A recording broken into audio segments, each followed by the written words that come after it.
de gasten zoeken de combinatie, zoeken ook ruimte of er een mogelijkheid komt. En die komt er ook. Het is 0-1.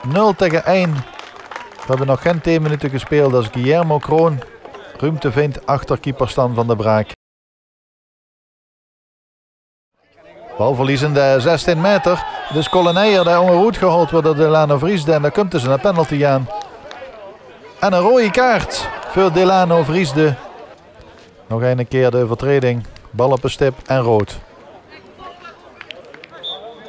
Remco Reuterink achter de bal. En de verslijt keeper Robbie van Wissen.